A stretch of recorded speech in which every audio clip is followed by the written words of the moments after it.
তো ভাই এটা হচ্ছে লোহা গলানো ফ্যাক্টরি, মানে এখানে লোহার পাইপ টাইপ এসব তৈরি হয়। এটা তৈরি করার লেগে লোহাটাকে গলানোর জন্যে এটা হচ্ছে কাঠ মিল, ঠিক আছে। তো এই কাঠ মিলে কি হয়, এই কাঠটাকে গুঁড়ি করা হয়।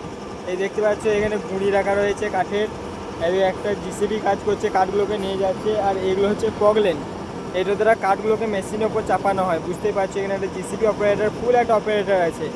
আর একটা জিসিবি আছে এখানে, এখানে এরকম বহুত জিসিবি আছে যেটা দ্বারা কাঠগুলোকে তুলে নিয়ে ওইখানে নিয়ে যাওয়া হয়, যা গুঁড়ি করা হয়। সেই গুঁড়ির দ্বারা সেগুলোকে স্লিমের মধ্যে ভরে লোহাগুলোকে গলানো হয়। এখানে আর একটা জিসিবি দেখতে পাবে, দেখো খুব বড় জিসিবি, এটা অনেক বড়। কত মাল নিয়ে যাচ্ছে দেখতে পাচ্ছ। এরকম এখানে হাজারো ওয়ার্কার্স, হাজারো মেশিন আছে, যে মেশিনের দ্বারা এই প্রক্রিয়াটা সম্ভব। তো এই জায়গাটা কোথায় আমি সেটা বলবো না, কোম্পানিটার নাম কি সেটা বলবো না। তো তবে এটা জেনে রাখা ভালো যে লোহা কিসের দ্বারা গলানো হয়, সেটা হচ্ছে কাঠ, মানে কাঠের দ্বারাই লোহা গলানো হয়।